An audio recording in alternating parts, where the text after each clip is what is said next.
Hey, welcome everybody. Give me a thumbs up if you can see me and hear me. Is everybody good? Thank you. It's great to have everybody online tonight. It's the coaches COVID.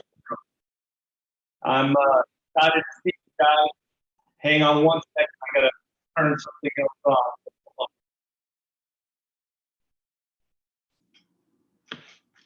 All right, we're back. All right. Tonight is a special night. We have a guest from one of our Division I schools on the East Coast. He's a great coach, defensive instructor who's been he's done a lot of different things in baseball, and we're super excited to have Chris Finwood. Chris, I'm glad you're here, and we can't wait to hear more about what's going on in your world. And I know there's a lot of questions that some of the guys might have. So if you guys do have questions, please go ahead and type them in the chat, and we'll do our best to get to every one of them. So again, welcome. And Chris, I just want to say, hey, thank you for coming out tonight. You had a background there before, but back in your office or your bedroom? Where you at? Yeah, in the living room. Okay. Yeah, the Wi-Fi is a little bit better in here. I got you. Can you guys hear me okay? Yeah, I can. Okay, good. No, I'm glad to be here, Romy. It's always good to see your smiling face, buddy. Well, it's been an interesting couple of months, and I know from time to time, you know, it hasn't been smiles, right? I mean, we've been kind of going stir crazy, but you know, this has been a really good thing for us. We've been able to talk baseball and learn from some guys, and again, this is something for us as coaches. It's great to get to hear people like yourself share some of your experiences and knowledge.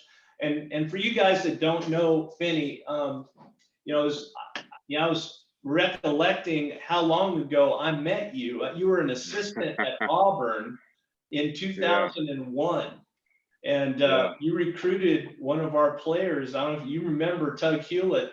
Oh yeah. You guys recruited him. We came through there playing in a tournament in Georgia. Got to work out on your field, and from there you went on to and correct me if I miss a stop or two, but you were at Western Kentucky for a number of years. Yeah. And then did you go straight to Old Dominion from there? Yes. Yeah, that's right. Yeah.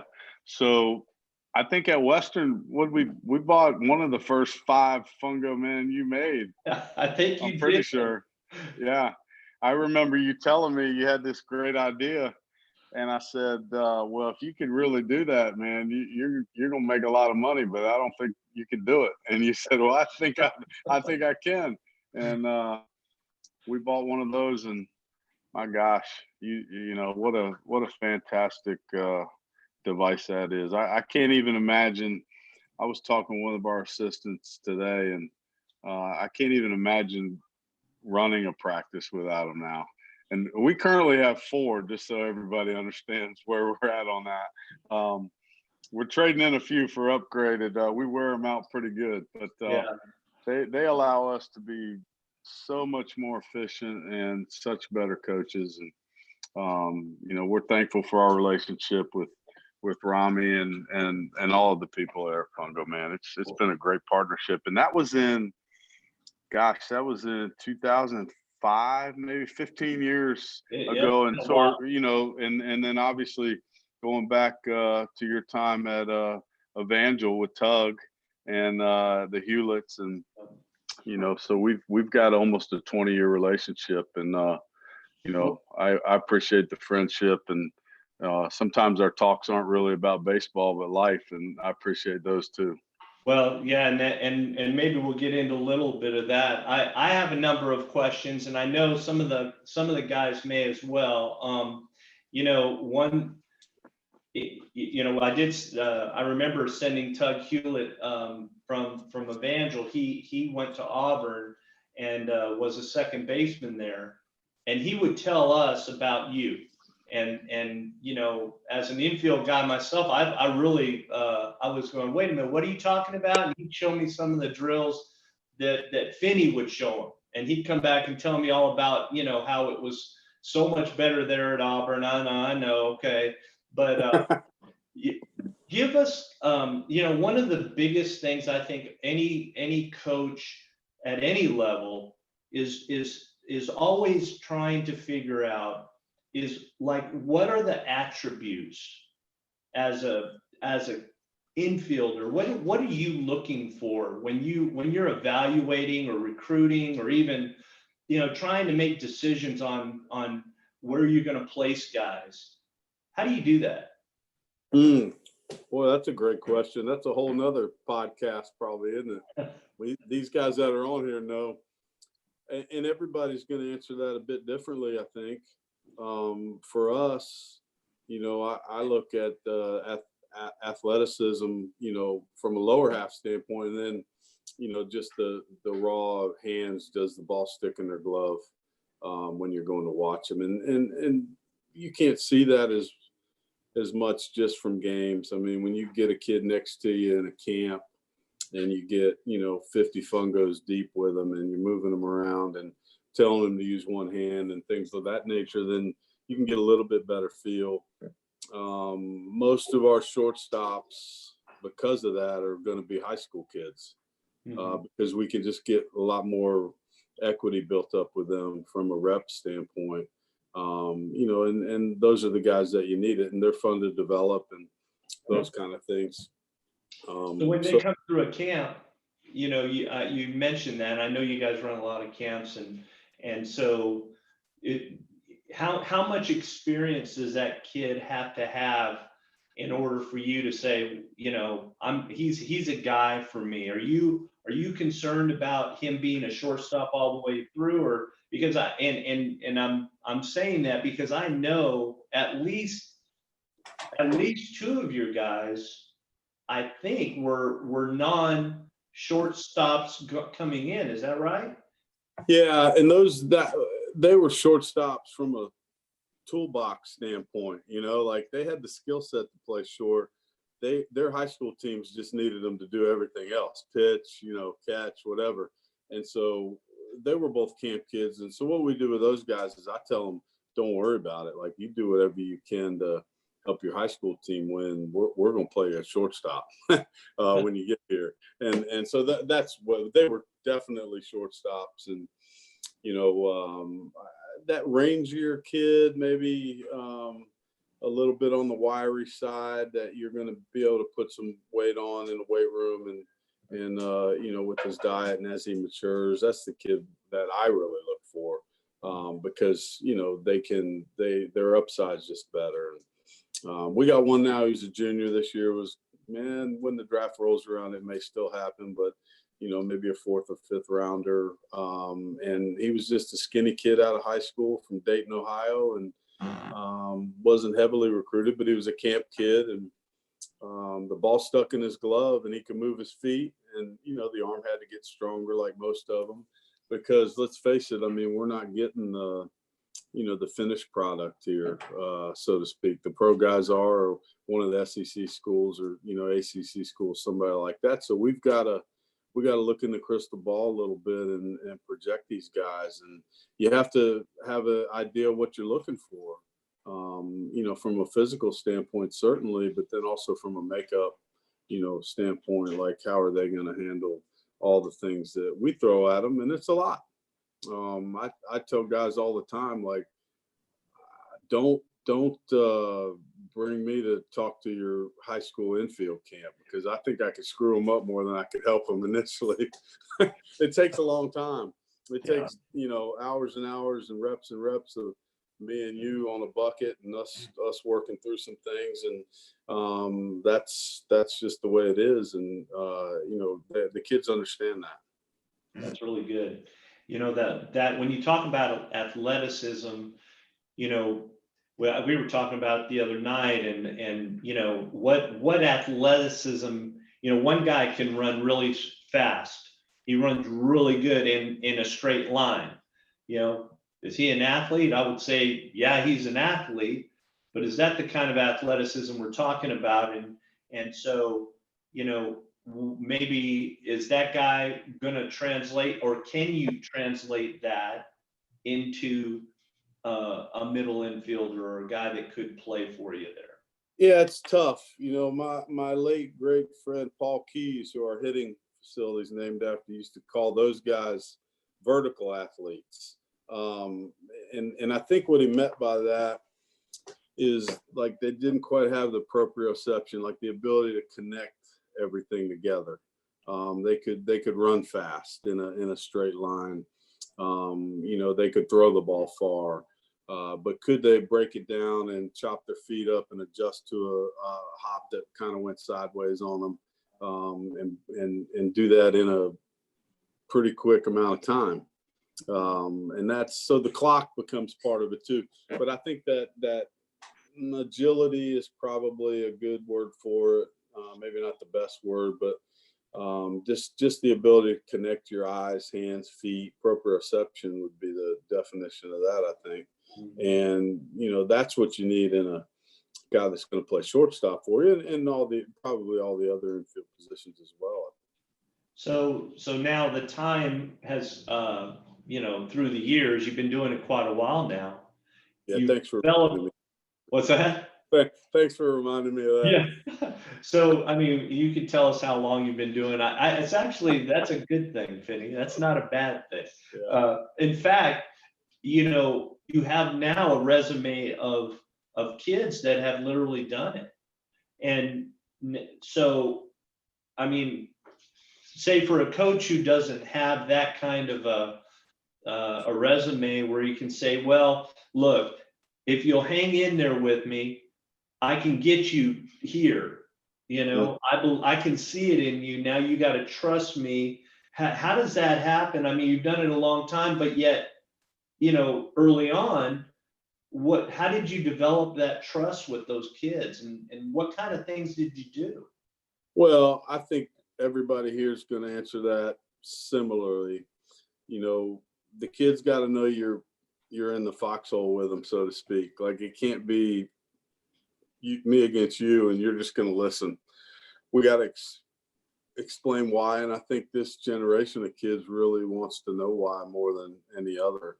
And so it just takes a lot of time. You got to be willing to put the time in. You got to be willing to sit there and, tell them the good things, the bad things, and all the things that are in between.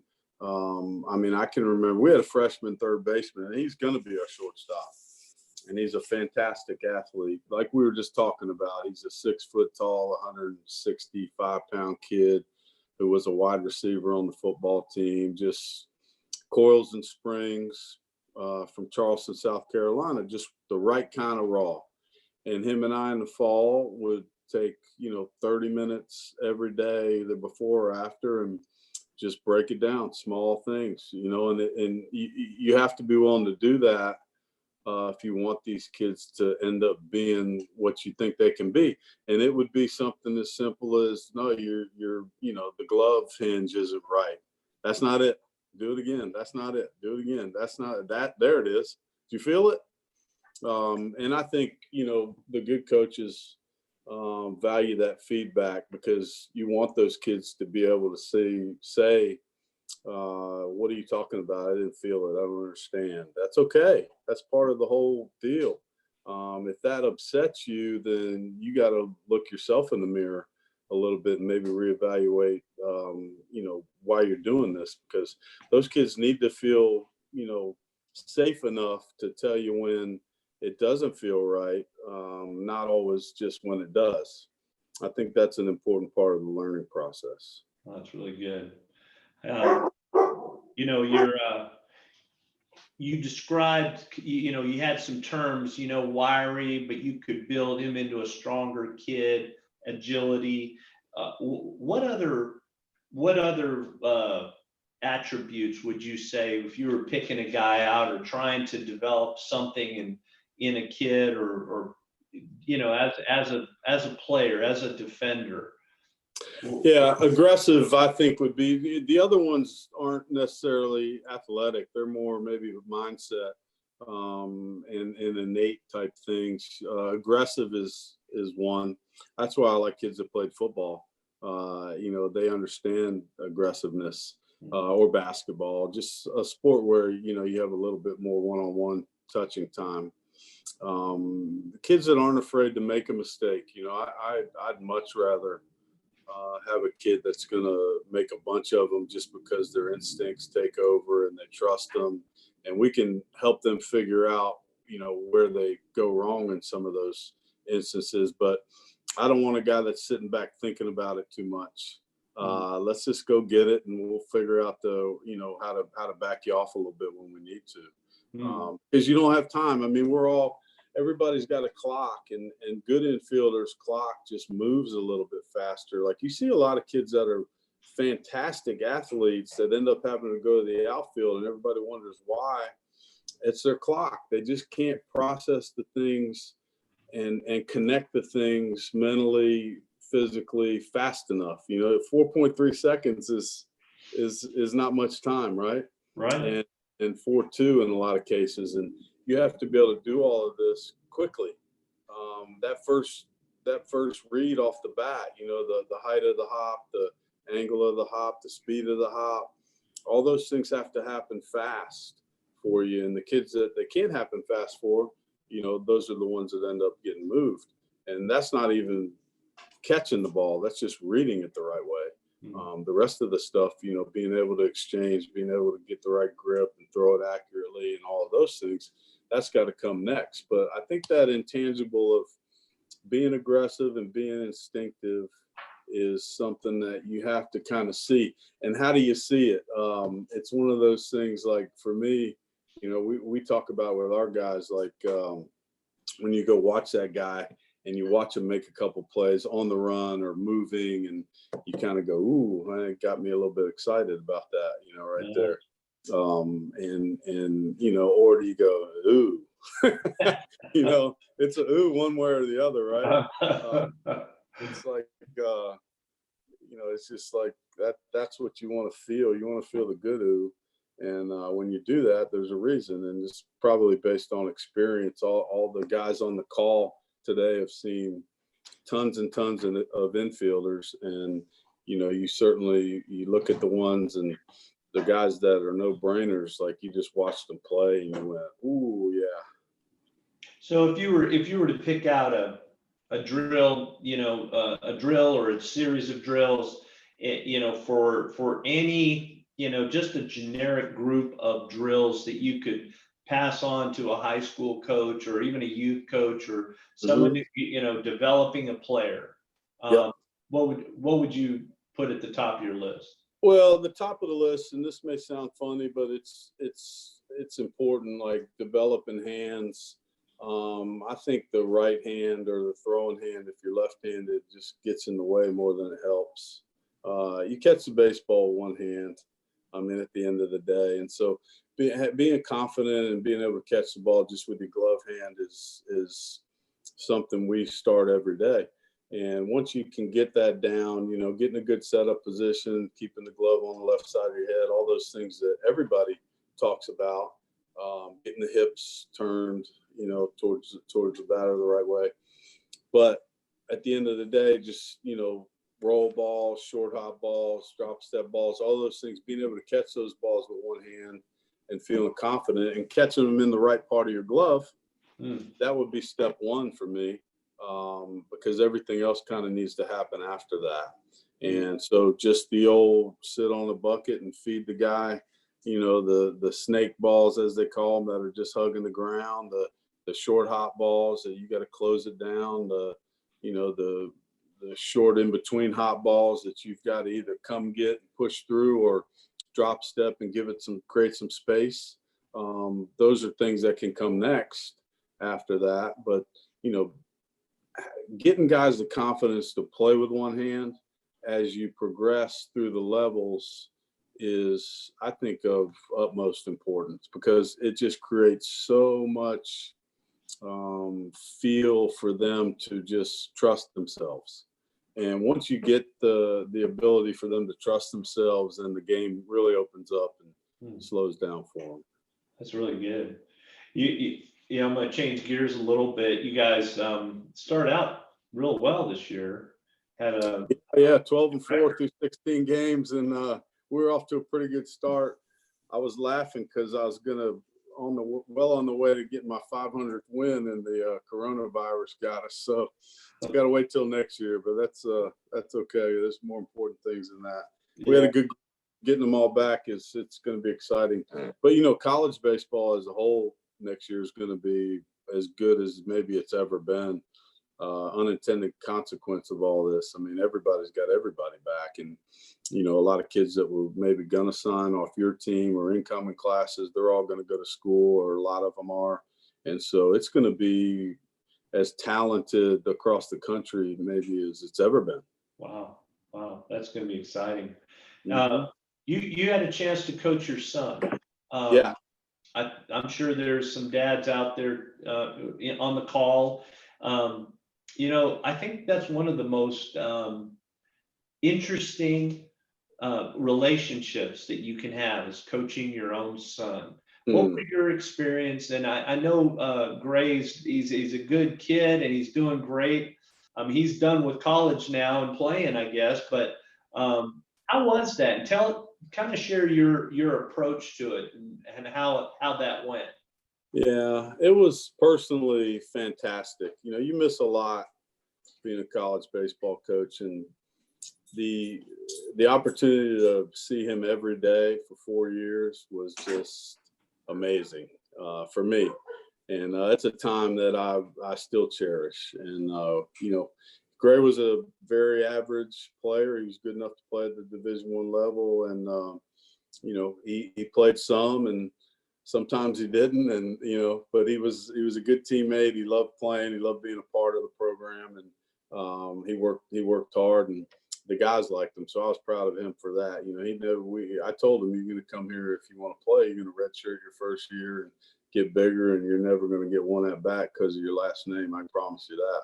And he got it, and he decided through that he loved baseball and he wanted to coach and stay in the game, and he's doing that now. So I'm proud of that. He was a Dean's List student. He got his degree in 4.5 years and, moved on. So that was neat. I'm still a dad though. Every time he got up to bat, I was living and dying, hoping he would get a hit, just like all the other dads in the world. So that never changed. And, when he'd get a hit, I'd give a little extra way to go, inside more than that. When he struck out or had a bad at bat, I think I felt like every other dad in the country, but I just couldn't show it. But we have a great relationship. And that was a time that, you can't get those years back. And like I said, being able to see him every day for 4 years was a blessing. Yeah, that's great. And you weren't able to coach him as a young player, I would assume. Right. Yeah, no, I just get to watch. And, back then, when he was a younger player, I was an assistant. And so I was on the road all the time. So I missed a lot. And, coming up through high school, we were at Western Kentucky. I got to see a little bit more. And then he moved here as a junior to Norfolk when I came to Old Dominion, and, got to see him a little bit then. You're not on the road as much as a head coach as you are as an assistant most cases. So that was nice. And he decided to come play for me, and I'm glad he did. Yeah, that's great. There's a lot of change going on in our world, in our sport. There's a lot of new ideas. I don't really want to talk about analytics per se. I'd rather talk about beyond that. How is that affecting the college game, and how is it affecting you as you see new players come in, and maybe their understanding of that or expectation, or how is that affecting the game in your world? Yeah, that's a good question. I think maybe from a pitching standpoint, it's certainly a more technical game than from an offensive or defensive standpoint. And offensively, it's getting that way as well with all the advanced metrics. And, we try to use a combination of both. the thing that I tell our assistants are, gosh, Logan's, 28 and Mike's 35. The thing that I tell them is, the analytics and the data and those things are without question helpful. I mean, you can use the Rapsodo and the Yacker Tech and the TrackMan info to help with pitch development, for instance. You can also use it, looking at spin off the bat for swings and things like that. But my fear is that there's a generation of coaches coming up that can't look at a guy and help fix him without that. And I think that's a problem. Like you need to still be able to trust your eyes, still be able to look at a guy and kind of figure out through your experiences, maybe what he's doing wrong reminds you of another guy that you had that, you did this to fix him and it worked, and those kind of things. Now, this generation of kids wants the data. And so you need to be able to use that to connect with them. I think that's important. So I think anybody that's just connected to one or the other is getting left behind nowadays. You need to be a little bit more of a chameleon, so to speak, and a hybrid, and use both, because they're both valuable. The experience of using your eyes and trusting your eyes and your experiences needs to be important, and also being able to utilize the data and help a kid with that is very important as well. Do you feel like as a coach that you've had to go back to school more and really kind of learn it, or has that always been something you do?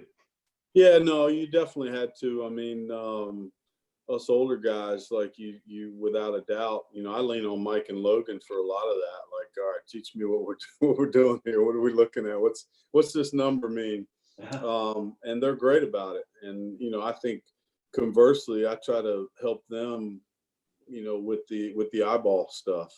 Like, what are you looking at with this guy? I know what the Rapsodo says, but what do you see? Does it match up? Because a lot of times it should.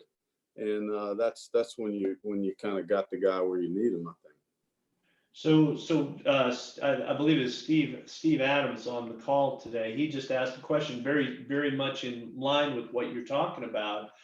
Is exit velocity a big factor, or just kids who barrel up baseballs with solid contact? How would you answer that?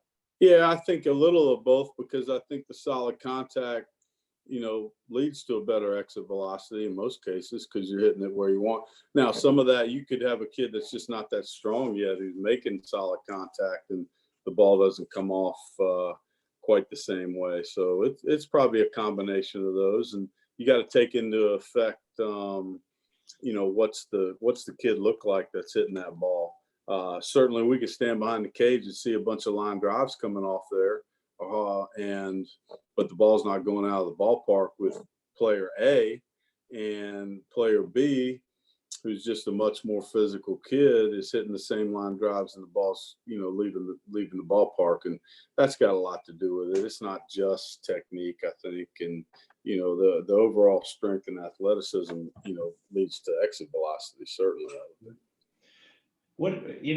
There's always the thought process of, do you want the kid that just can't get enough of it? Is there a kid that can work too hard? Do you see more? I always wanted that kid who wanted more, but is it to the point now, especially at the Division I level? Is there too much? Can a guy work too hard? Well, I think that's possible, and maybe it's not just like what the work ethic is, but what he's working on. It drives me crazy to walk into cages and be in there for 20 minutes and seeing in fact, we don't let them, seeing a guy in there hitting in the cages off underhand front toss. I mean, in my opinion, that's a warm-up drill. Because if you can't get past that, if you got to do that for 20 minutes to make yourself feel good, then we got some other things we might need to talk about. And so, we try to talk to them when they first get here about, these are warm-up drills. These are things we can work on with you. when we're trying to maybe make a swing adjustment or something like that, because it's very controlled. But once we get past that, we got to start working towards some things that are going to make you a better hitter and help you be more productive at the speed that you have to do it at. And front toss isn't one of those things, underhand front toss. So that's kind of, I think guys can get hung up on that, you know. And I think there's some value in creating some drills where they have some failure and look, all right, you didn't get it done in that drill. Now, you know, a lot of guys want to stay in there and hit till they feel good, right? There's some value in maybe not feeling good till tomorrow. All right, what do I got to work on better? Let's chew on that a little bit. As one of my old coaches used to say, put that in your pipe and smoke it overnight, and see how you feel tomorrow. Come back ready to work, and let's figure out how to get the feeling better with this drill. But confidence is such a big part of hitting, and by no means am I saying we want to beat them up all the time, but it also can't be sunshine and lollipops every day. Like, it's a hard deal, and you got to find out who can handle it. And sometimes kicking them out of the cage and saying, nope, you know, suck it up. Maybe come back tomorrow, man. That wasn't getting it done. Like, you know, we got to figure this out. As long as they know you're in there with them, you know, I think that's so very important. I mean, they know you want them to be better than anybody else. And, you know, once they realize that, then, you know, they can have some failure and they can work their way back from it. And you're going to help them. Dan Gierlich just posted a question. He said, how much mental training do you do? And weekly, daily? Talk about that, but also, you know, you kind of alluded to it right there. I'm not sure, you know, who talks about smoking stuff and mental training, but let's hear some more about what you got. Yeah, we don't do probably as much as a lot of people in terms of that being super structured. You know, the mental stuff that we do is much more one-on-one, I think. Just trying to get an idea for where guys are at. I heard, gosh, it was Andy Lopez a long time ago say, you know, I try to every day. It's easy to talk to the guys that it's going well. You know, it's easy. Hey, how you doing, Johnny? Man, you're 4 for 4 yesterday. Way to go. You try to find the two guys maybe that it's not going well for, and pat them on the butt and ask them the same question. And, you know, let's get them feeling a little bit better about themselves today. I think that helps your team be better because the guys that are doing well, they don't really need it. But we also, you know, talk about how to handle, you know, the success and how to handle failure. And, you know, guys tend to gravitate towards that differently just based on their individual personality. Some kids have no problem with it. You don't have to deal with them that much. Some kids can get devastated by a 0 for 4 with 3 punch outs and have a hard time coming back from it. Those are the guys that need your help. And so that's part of getting to know your guys on the team and what their personalities are like and how they're going to be able to handle it. You know, just so you can have an idea of who's going to need you more that day. They all do. And, you know, I think if we're not going to be interested in helping young people grow, then we ought to probably think about doing something else. At the end of the day, that's what this is about. And, you know, you have to be curious about that all the time. And you also need to help your, I think the players on the team help with the mental training just by how they interact with each other. You know, who are your leaders? Like, are you developing those guys? I mean, there's a lot of days I'll just say, hey, Johnny, man, why don't you go, you know, spend a little extra time with Jimmy over there because he's struggling. It always means more coming from your teammates than your coaches, I think. And so we try to guide them maybe a little bit with that and try to help them because college kids don't think about that much. You know, they're worried about their batting average and who they're going out with on Friday night and, you know, that kind of thing. And that's what they should be worried about. That's the way it's supposed to be. You know, you said something you need to be curious. I think as long as I've known you, it's been almost every time I've talked to you, either on the phone or in person, you're recommending some kind of a book or a podcast or something that you just picked up, and that curiosity obviously has really aided you in being able to. And I'm listening to what you're saying. Your mental coaching is more about looking and listening to a player and understanding where he's coming from, but you have to develop a way of understanding. And so to me, when I look at you, when I talk to you and see you interact with others, it's you've got some, you're feeding that mind with something. So maybe you can share some of the things, or maybe a short list of whatever it may be. What, I don't know, you like I said, it could be a book or a podcast, but what are you using to empower leaders and creating that environment? Because I can hear it in your voice. Yeah, I mean, like the definition of leadership, like you start with that. Like I think it's an ability, like, right, the ability to make those around you better and more productive. To me, that's what leadership is. Self-discipline, the ability to get to the next most important thing quickly. Merit, the ability to be curious and involved with what you're doing right now.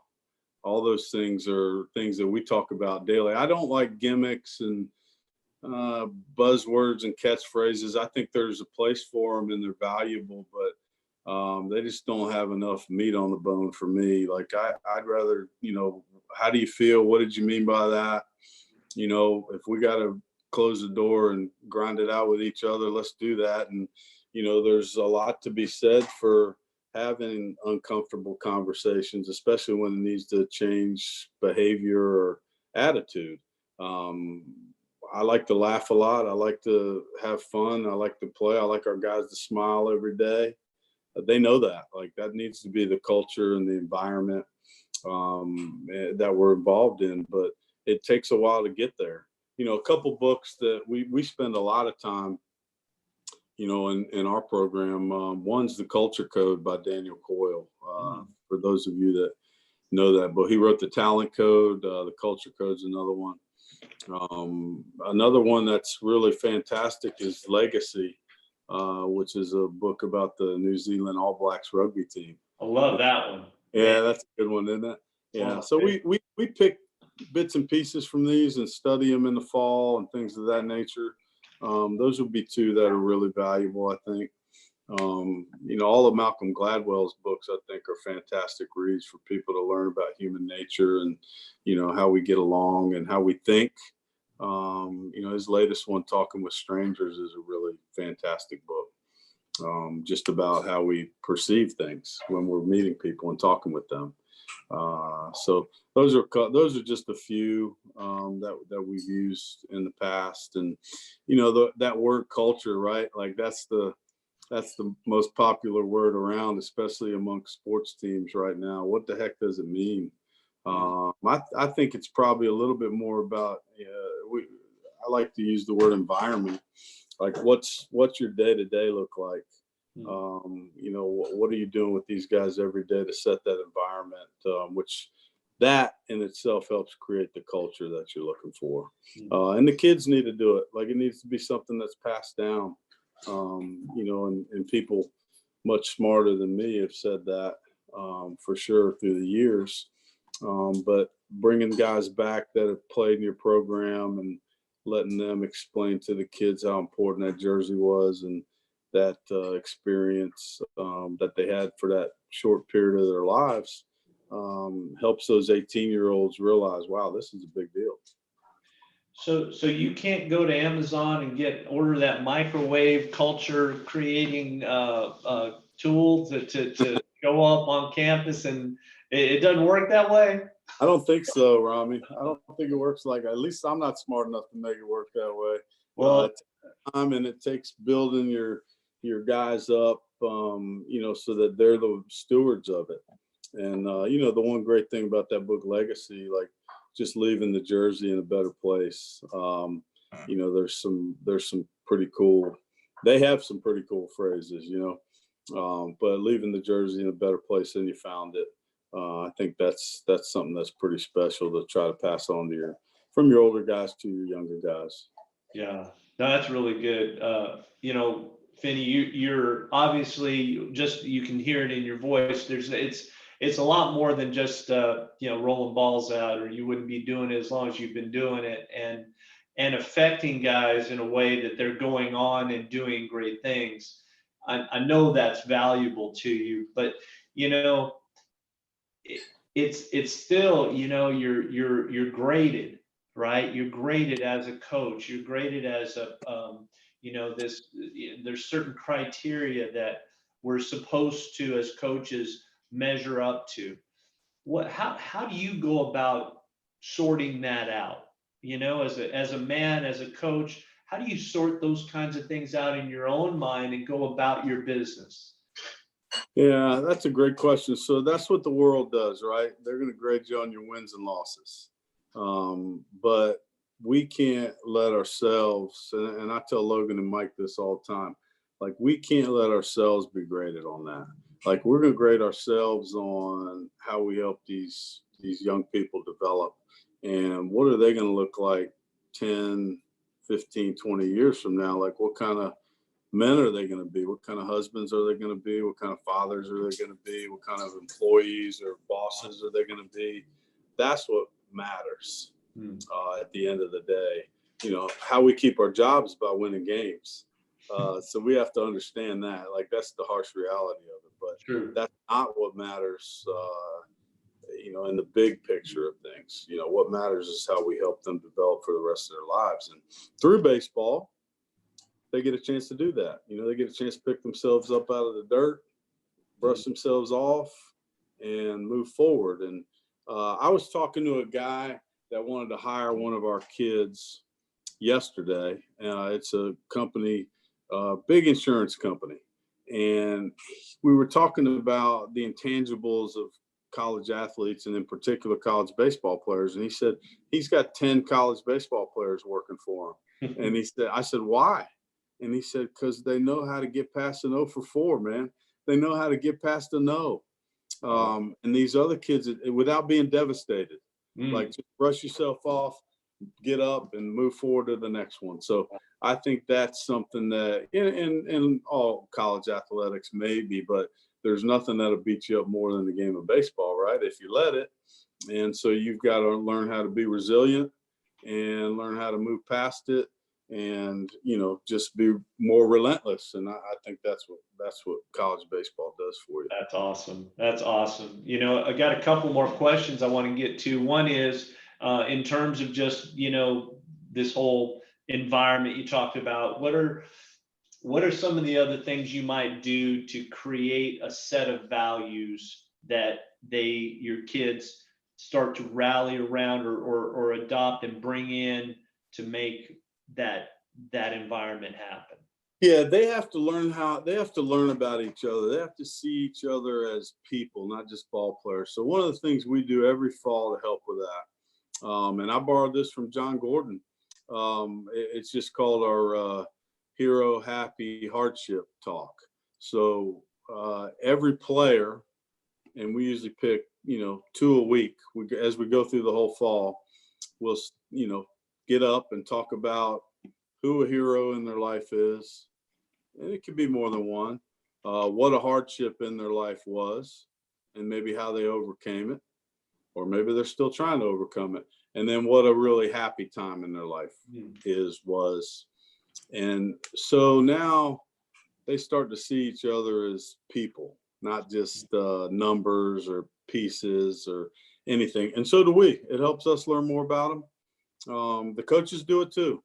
And so we kind of figure each other out, and it creates a little bit of a bond. And what they realize is the same thing we all should realize: everybody's going through it. Everybody's going through something, man. You better be willing to give people a break because everybody's going through a tough time in their life. And, whatever your background is spiritually or things of that nature, like everybody also needs help. And so, we all become a little bit more in tune to wanting to help each other. And so now we just kind of close the bond a little bit more, and now we're going to get a little bit more out of each other because of that. That's just one small thing. We do a lot of those type of deals, but that's one small one that if you wanted to try it and you weren't doing something like that, I think would go a long way. I like that a lot.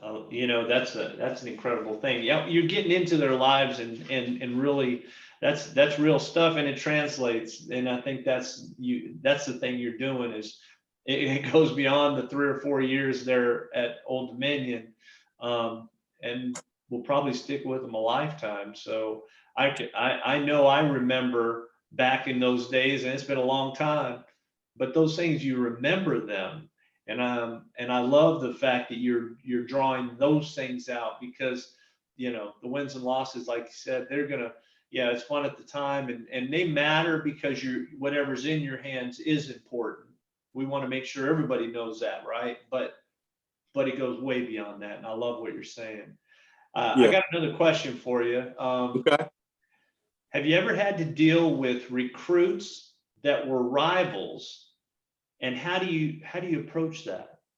I think it's a great question. Two All right. guys that come into your program that were rivals. Mm-hmm. Yeah, absolutely. And especially because we tend to get, a decent number of kids from Tidewater. And so they played against each other, in some cases, travel ball and also high school. And we've never had an issue with that being a problem. In the recruiting process, look, I don't mind heading off everything. I mean, I can remember times where I'd say, hey, you two guys y'all gonna hate each other when you get here? Because I know you hate each other right now. And I think one of the things that has happened, and this is, look, there's good and bad for everything. The travel ball culture that we're in, yeah, they're trying to beat each other when they're out there, but I think it's created a little bit more, hey, we're all in this together at the end of the day. The lines are blurred a little bit in terms of the rivalries. They still happen in the high school. There's some schools down here that just can't stand each other. And so, but we've never had a problem with it once they get to Old Dominion because they're all wearing, our jerseys now. So they leave that stuff at the locker room door, I think. Well, I appreciate Reagan Hunsaker. He's sent that in. I know. I like that you headed off right away. You call it like it is. Get it out in the open. There's no secrets. I mean, you're with each other a long time, a lot of the time, right? And you might as well just go ahead and get it out in the open, huh? Yeah, I think anything that's left unsaid tends to fester. You got to be willing to just rip the Band-Aid off and talk about it. It's not always easy, but it's usually necessary. And our guys, they laugh and joke because I tell them all the time, this ain't all Mai Tais and Yahtzee. We're gonna have some tough times out here. Y'all might as well get used to it right now, and you're gonna hear about it. But that's okay. I mean, that's what families do, right? We bicker, we fight, and then we hug and move on. And so that's a big part of what we try to instill in them. Yeah, it's a lot of the things that you're talking about, Coach, are definitely pieces that I mean, we have a business, we have people in our business, and we always talk about it's not about a machine, it's about people. And what you're sharing and doing in your program is, believe me, I'm taking notes, and I know as we develop our programs and do what we do, it's definitely seeing beyond what we're doing and trying to pull it off to make it better in the long run.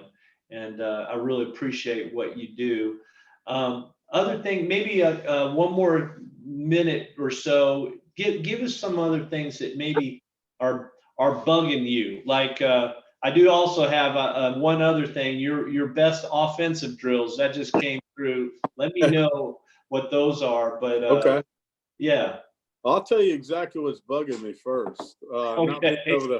Not being able to see the boys. I mean, I tell them all the time, one of the things this is really, I knew it anyway, but one of the things this has made me acutely aware of is that I need them a lot more than they need me. I miss all of them, man. I tell you, not being able to be around them has been killing me.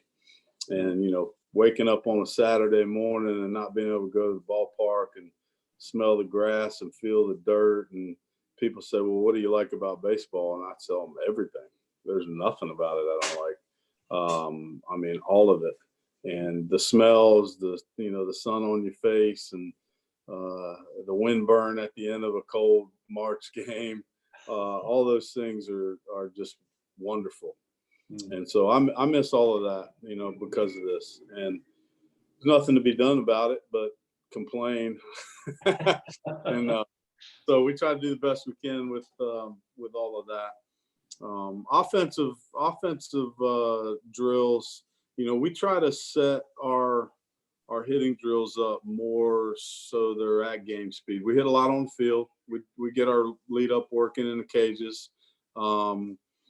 But most of our offensive drills are done in more of a team fashion, where you have some base running involved. You have, you know, a scripted BP set involved, and we're trying to manage, you know, moving runners, driving runs in, things that are going to translate into the game. We also hit a lot of breaking balls. I mean, we use the FungoMan machine. We use some other machines, just trying to hit spin. Because look, let's face it, that's what gets guys out. I mean, most guys can hit a fastball. So you've got to be able to recognize spin, see it up in the zone, and, you know, hit it if it's up there. And if it's down in the zone, take it. And so you get better at that. You get better by doing it. If all you ever hit is fastballs, you're not going to get that much better hitting breaking balls. So let's hit them a lot. Do you make those drills competitive, or is it vary, or how does that work? I don't think there's many things we do that at the end of the day don't qualify as competitive. I think we don't have a bunch of managers running around charting everything, but the guys know who won that round.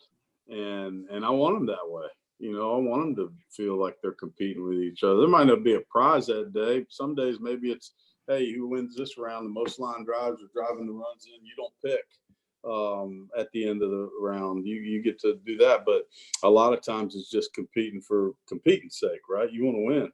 And so, I mean, I do that in probably everything, basically. So it's fun to compete. Yeah. You know, it's just the way of the world. We got time for maybe one or two more questions if you guys want to drop them in. There is one from Jeremy Ratner. He said, he asked, how do you find the university for your child when multiple schools commit to so many players that play the same positions? What kind of advice would you give? Yeah, that's difficult. It's hard right now because that's just the nature of the way recruiting's going. And everybody wants to wear the sweatshirt, right? Like they want to show off the big school on their sweatshirt and, you know, talk about, you know, how many chairback seats they got and this and that. And the facilities game is come. My advice to the parents that have players out there is make your decisions on the people rather than the things. I think you're always going to be better off on that. Like, and it's hard to get to know coaches right now. They can't come see you. You can't go visit campuses. And so that I feel bad for the kids that are juniors and seniors right now. Like this is a tough time for them. It really is. And I've got some good friends who have kids that are juniors and seniors. And I talk to them about this all the time.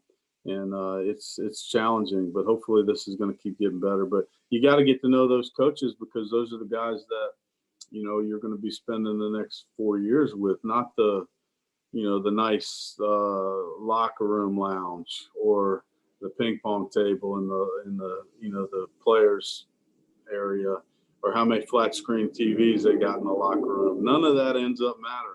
None of it. It looks nice, makes you feel good when you're recruiting, those kind of things, but doesn't help you develop as a player or a person. And so you need to make those decisions on the relationship you think you can have with that coaching staff, not just the head coach, not just the assistant coach, all of them. Like, you know, it's better that way. Good. So we have this coaches forum. We've been doing this. This is I believe our third one. We're going to have another one on May 28th. I want to invite everyone to just keep in tune with us, and we'll let you know when that next one is. We have a couple of guys I've been talking to that may come on. We got to work out their schedules, but we're definitely really. I tell you, just I feel like I'm blessed to know you, Finney, because you're the same. I've known you for a long time. You hadn't changed. You still got that same cool attitude that just kind of you take your pipe at night and you get back and smoke that whatever's in there. Hopefully it's all good. But that was all allegory. There was nothing in that. Yeah, you really gave us a great perspective, and I appreciate you doing that. It helped a lot of us, and I want to say thanks again. Keep doing what you're doing. Well, let me give you one more shameless plug, my friend. I have enjoyed your friendship, our conversations about baseball, life, everything. I've really enjoyed being a partner and watching the FungoMan company, and certainly your products grow through the years. And you talk about a good culture. I mean, I can't ever remember one time, and like I said, it's going on 15 plus years now, where I picked up the phone to ask you a question about something. And I mean, you're the big dog, you're the head honcho there. You're sitting in the big man seat, and it was you called me back. And I know there's people that get paid to do that, but you took the time to do that. That means an awful lot to me. And I don't know how many of these machines I've tried to help you sell as many as I can, but the one thing I tell people, if you don't have one, you need to find a way to get one. And if you have one, you need to find a way to get two. They make your guys better. They do. Well, if any of y'all have, I appreciate that, and you are very kind. I appreciate that. If you do have a machine, this guy is. I don't know of anybody who uses our product as well and as in multiple versatile ways. If you ever do need a way to use it, I mean, there's some YouTube videos of you. We try to post it, but you really have the and you said it earlier. It's more than just getting a bunch of reps. You have a way of incorporating into your practice, which I literally I marvel at, and that's really what's intended to do. But if you're out there and you're thinking about how to use your machine, if you have one, this is the guy to talk to, because he knows how to. Yeah, and anybody that wants to, Romy's got my number. I'll be more than happy to talk to you about it. I mean, we try to script it each day, most days. Just to keep it challenging, and same thing, we don't want just hundreds of reps of the same ball where you're not, switching it up and keeping guys on their toes and letting them have a little bit of failure. I mean, once we get the teaching down, then we're gonna ramp up the speed, the hops, the spin, things like that. And the beauty of it is you can do all of that with the FungoMan. So I can't recommend it any higher, man. It's the best thing going out there. Well, thank you. I really appreciate it. You've been great tonight, Finney. Thanks for your time. My pleasure. Thank you all for being here. We're going to wrap it up. If you have any questions, be sure to email me at FungoMan. You can just send into info@fungoman.com. We just posted Finney's I think I did. Let me see if I can. I'm going to post that real quick for you if you want to follow him on Twitter or get a hold of him. But we definitely appreciate you and thank you all for watching tonight. Look forward to seeing you at another event very soon. Y'all have a great Romy. Thank you. Brother.